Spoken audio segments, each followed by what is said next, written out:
How's that for a nice set of historical defences? I'm at Cholesbury Camp, just down by Tring, Berkhamsted, that sort of area.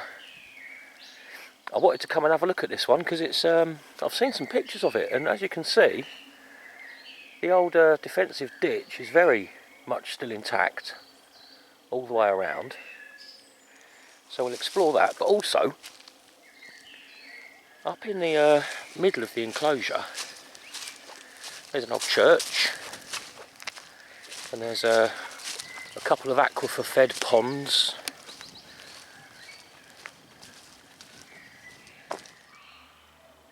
I think what we might do, we'll walk through the middle of the enclosure, the fort, the settlement, whatever it was. We can have a little quick skirt around the church first, and then if we follow the footpath through the middle of this enclosure, it'll take us through to the ditches on the far side, which I'll then follow all the way back round. You can see where the trees are, look. I'll follow it back round and we'll get to see most of it that way. I can hear a lot of noise going on over there. I'm stood kind of roughly in the middle here. If I turn round, you can see where the trees go. That's the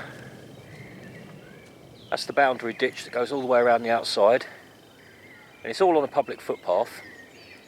In this area here, in the middle, in the 1930s, they actually dug up, although what we're looking at here is Iron Age, they did dig up some prehistoric hearths and a little clay oven.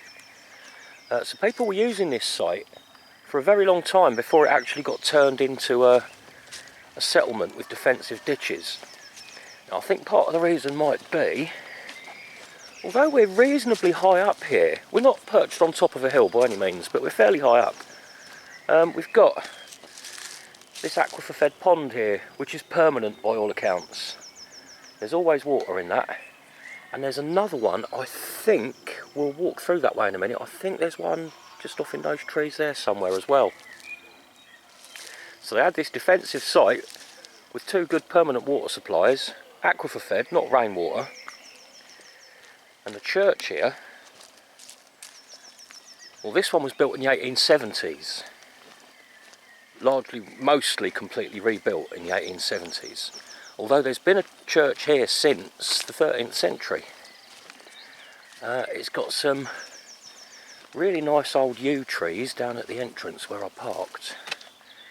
Here we go.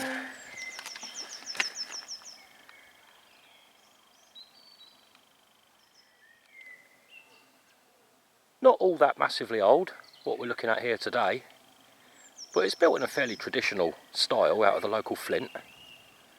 I wonder if those corner blocks there might be from Tottenham possibly, or maybe what they used around the windows. You never know. But the trees down here, they certainly weren't planted in 1870. They've been here a lot longer than that.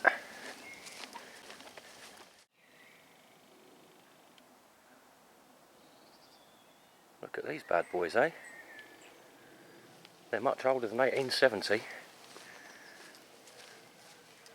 I'd say, what with these old yew trees, clearly marking an entrance, look, sitting sentinel either side of the pathway. They are old, they're not recent at all. I'd say, what with these old yew trees sitting here, and the fact that they had prehistoric finds out of the field over there, this must have been a very, very old place of worship, I would say.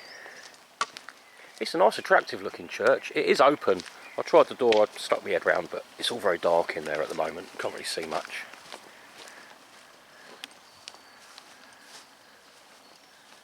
The oldest gravestones I've come across were from the 1850s. Right, if we go back onto that pathway, we'll pass both the ponds. Hope that all of that raucous shouting over the other side has disappeared, and we'll take a walk around the ditch.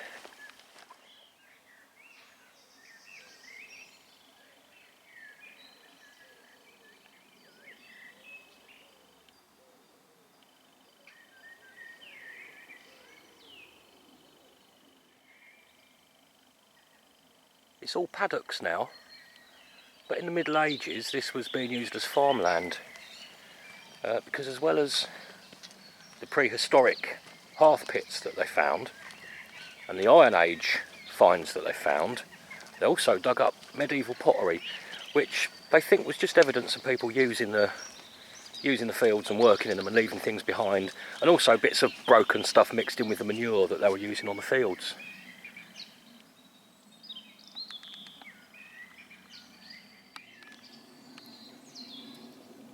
Kite number one, probably see a few of those today.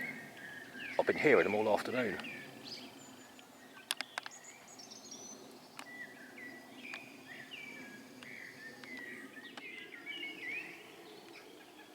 Lots of ravens around here as well. At least I think they're ravens, they're big enough. I can hear them calling up there as well. No, they weren't ravens. I didn't get it on camera, but one of them just flew up into those trees there, and as it flew along past me I saw that it had a grey head. Ravens don't have grey heads. Does that make it a chough, or... I do get a bit confused with me black corvids.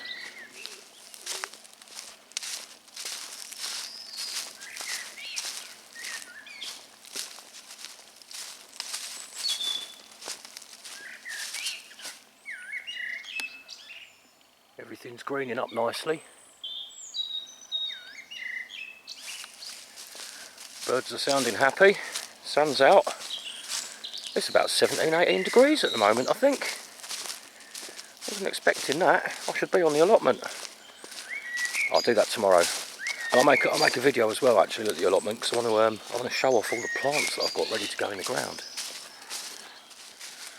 And when we've finished here, we're just going to do a little circuit around this ditch. When we've finished here, we're going to go over to Bovingdon, which is only about 8 miles away. Firstly, because when I was looking at my OS map, I saw another little round settlement just outside Bovingdon, and it's sparked my interest a bit because I can't find any mention of it whatsoever anywhere. I can't find out how old it is, or nobody seems to know anything about it, but it's clearly marked there on the OS map. So I want to go and just, there might be nothing there, but I just want to go and see. Whatever is or isn't there, I can tell you about the Teacup poisoner, Graham Young, our friendly local serial killer. These are some really impressive ditches, especially when you bear in mind how over the centuries, over the millennia, these things do gradually erode, the tops get worn down and the bottoms get filled in. And even today, these are some pretty decent ditches. Now, originally they must have been pretty good at keeping out the bad guys. Presuming it wasn't the bad guys who lived here, maybe they wanted to keep out the good guys. One interesting thing I heard about this place, oh look at that, that is excellent, isn't it? One thing I read about this place is that when they were doing the Iron Age excavations, looking at the Iron Age content in there, what they concluded was that it was either inhabited for a very short period of time. What's this we've got here? It was either only inhabited for a very short period of time, or it was only inhabited on and off, sporadically. Now that sounds a lot like Maidenbower, just outside Dunstable. That's a nice big pit, isn't it? Maidenbower, just outside Dunstable. A very similar setup in some ways, because neither is the same as this one here. Neither is Maidenbower set on top of a hill, which the vast majority of Iron Age hill forts, well, clues in the name. Maidenbower is more of a plateau fort, and that's a bit more akin to what you've got going on here as well. Now also, at Maidenbower, they concluded the same as they did here. Looking at the various finds, they decided that actually it wasn't a place of permanent residence. It seems to have been, most likely, somewhere that the local farmers, villagers, the people in the area, it was somewhere where they could find refuge in times of danger. It's quite likely that Maidenbower and this place here at Cholesbury might have been where people came to defend themselves if the Cat of Alorney were causing a bit of trouble in the area, or if the Iceni were, you know, blasting their way through, just burning down everything along the way. They'd leave their little homesteads and all gather here for safety. That's what the noise is. Kids. Mind you, they're probably not bad kids, because it looks like they're out on the Duke of Edinburgh or something like that, don't they? I wish they'd be a bit more quiet though.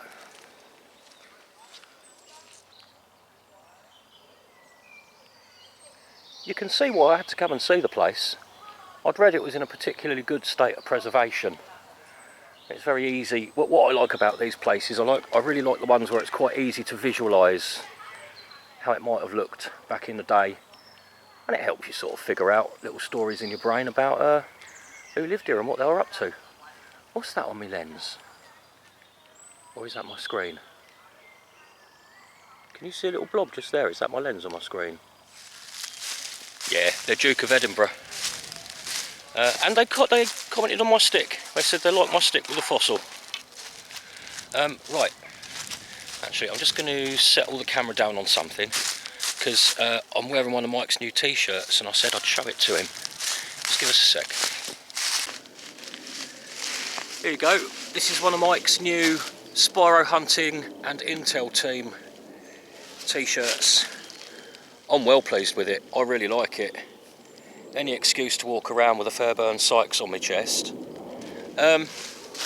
Delivery, by the way, Mike, was brilliant. I ordered it on the Friday. I ordered it during your live stream, didn't I? It was either Friday night or Saturday night, and it turned up on Wednesday. So 3 working days and it was there. Yeah, really nice that. That's one of the best ones, I reckon. It's actually got 2 sets of ditches, this place. I can't remember the name for that. They call it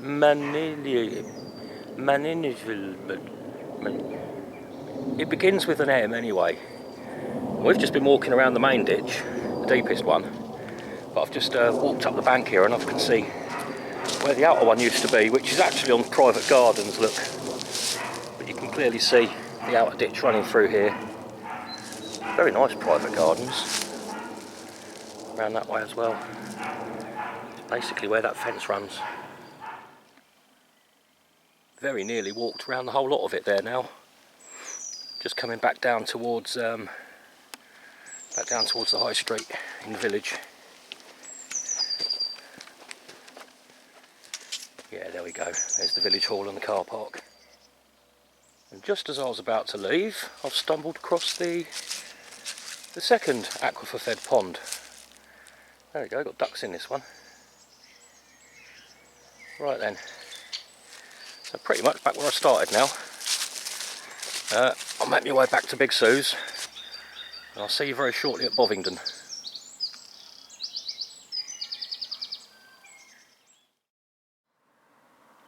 Right, now here's our settlement.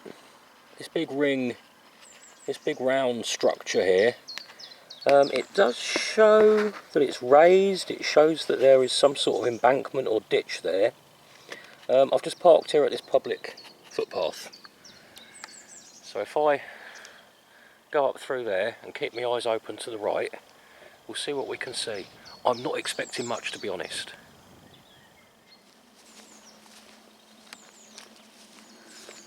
I think we're basically looking somewhere just beyond these horses. It's just occurred to me, this new job I've got, something I hadn't thought of. I might well find myself getting access to enormous amounts of free horse poo. That would be a bonus, wouldn't it? Right, well, we've traversed all the way to the end of the paddocks. So our settlement should be just through here. I'm not expecting to find any visitor boards or tourist information or anything like that, because as I said earlier, I searched and searched on Google trying to find out anything I could about this settlement that's marked on the OS map, and I couldn't find a single thing. Now, is it going to be obvious? Or have I wasted my time?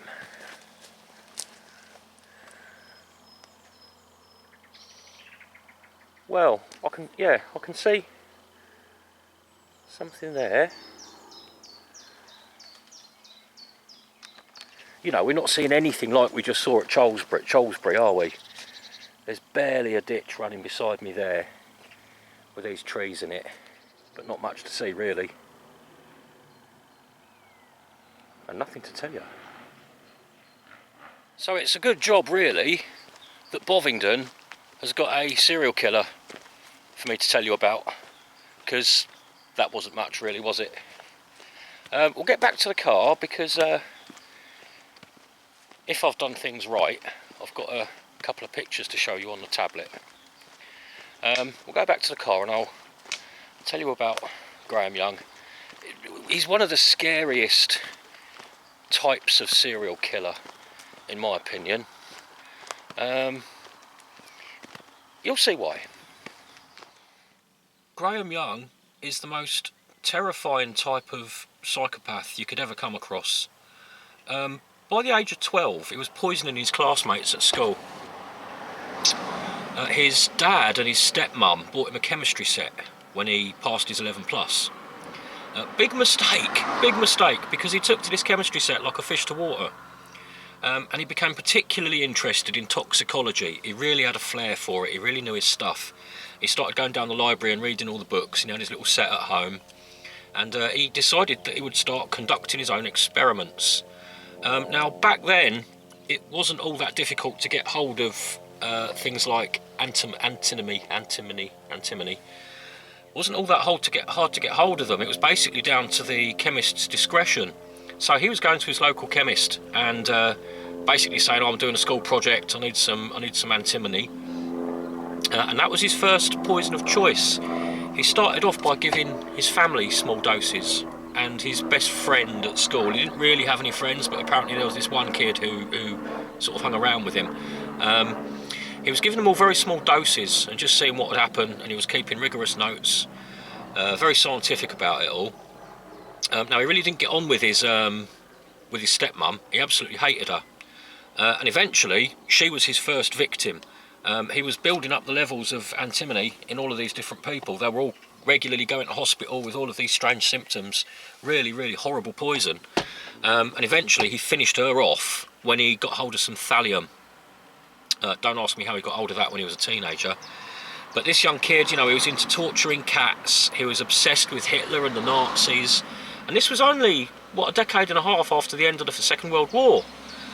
He would openly walk around town with a swastika armband and whatnot, you know, blatantly supporting Hitler and the Nazis. That must have got him some really, really, really strange reactions. I know the punks did it in the 70s, but it was a lot further on, wasn't it? Anyway, he ended up in Broadmoor, but I think he was 14. He was 14 years old, and they locked him away in Broadmoor, which isn't technically a prison, but it kind of is really. You're not free to leave. It's an institution for the criminally insane, the most dangerous people, you know. He was in Broadmoor for a bit, not actually all that long. Now, weird thing is, when he turned up to Broadmoor, one of his fellow inmates, within a week or two of Graham Young arriving there, remember this is only a 14-year-old lad, within a week or two, somebody there apparently seemingly died by suicide of cyanide poisoning. Now, suspicions were raised immediately, because when this guy died of cyanide poisoning within a couple of weeks of Graham Young arriving there, Graham Young's response was to go around telling all of the staff and all of the inmates how easy it is to make cyanide out of laurel leaves, I think it is, laurel leaves or bay leaves or something, which were growing all around the site, and he demonstrated a clear knowledge of how to extract it with basic equipment. So, no charges were ever made. I'm not sure if it was very fully investigated. They just passed it off as suicide anyway, but that was possibly his second victim, was this guy he moved in with. Oh, here comes the horses. Can you hear them? There they are, look. Possibly his second victim, this guy in Broadmoor. Now, he was let out of Broadmoor. He was a very, very clever chap, Graham Young. Apparently he could be quite charismatic. He was very clever. He had all of those psychopath traits, you know. And he buttered up the right people and said the right things and got himself released after just a few years. I think he was about 20, 21 years old, something like that. When he got out of Broadmoor, his dad, who very nearly died from his poisoning, wouldn't let him anywhere near him. He said, "Get that boy away from me. He's not coming back to my house." So what he did in the end, he went and stayed with his sister, weirdly, because he'd also poisoned his sister. When they let him out, he went and stayed with his sister and her husband, where he kept up this front of being cured, you know, a new person, not interested in hurting a fly, you know. And the authorities found him a job as well. So he was living at his sister's, and they found him a job. Where they were living was Hemel Hempstead. And they got him a job here in Bovingdon. Now, so many mistakes have been made already with Graham Young. This was a massive mistake, getting him this job. What was the name of the place? Let me have a look. Yeah, there we go. A place called John Hadland's. They sort of did photographic lenses, but they also specialised in making military lenses. Now, they were making these lenses out of thallium. There were only 2 sites in the entire UK at that time which were licensed to handle thallium. Although I said earlier, you know, he could get hold of antimony and whatnot from his local shops, thallium, I think, even then was quite tightly controlled. Only 2 sites in the entire UK were allowed to handle thallium, and they gave the Teacup poisoner, as he'd already been come to known, a job at one of them. So well done, authorities, nice move. You could say they were actually directly responsible for the lives that were about to be lost. Right, so Graham Young got a job at Hadland's. He was a storesman, and while he was there, he was getting his hands on the thallium and putting it in the tea. Putting it in the tea urn, putting it in teacups. And I think there were 70 people who, and they weren't all employees, these were visitors, people who came and went, you know, anybody who got a cup of tea, he was putting thallium in it. And his first victim was, as he did when he was a kid, with this kid at school who befriended him, and he responded by poisoning him. This one guy, I can't remember the name again already, Hadland's, this one guy at John Hadland's, you know, sort of spoke to him and hung around with him a bit more than the others, and he was getting very heavily poisoned. He died. So did another one. I think two of them died there. So his hit list now is his stepmum, that guy who apparently committed suicide, and two of his colleagues at, again, Hadland's. Now, they were calling it the Bovingdon bug. People were thinking at the time that these really horrible, strange symptoms that everybody was coming down with at Hadland's was something to do with Bovingdon Aerodrome, the airfield, which at the time was a military installation. They were all thinking that there must be some weird chemical or something in the air, or, you know, have they been doing some sort of biological research there and something's got out? Everybody was going down with this Bovingdon bug. Now, all of the time that this is going on, nobody at the factory, at the laboratory, had any idea of Graham Young's past. They didn't know that he was a convicted murderer. They didn't know that he'd been in Broadmoor. The story that he and the authorities gave them was that his untraceable recent history was down to the fact that he'd had a nervous breakdown. And he'd been in a hospital, but they didn't say it was Broadmoor or anything to do with poisoning or murders. And the way they actually got him in the end was, they basically became suspicious of the fact that he was the only person who wasn't getting ill. Everybody else had this mysterious Bovingdon bug. And people began to notice that Graham Young was the only person who never actually got ill. Now, their initial thoughts were maybe that he was the carrier of some sort of strange virus. But when they started looking into it and it was mentioned to the police, that's when the alarm bells came on and they realised that he was who he was and that he'd done what he'd done, and here he was doing it again. Now, when they eventually went to arrest him, they went into his flat, which was a shrine to Hitler and to the Third Reich. And when the police turned up, he just very calmly looked at them and said, "Oh, right, which one is it you're doing me for then?"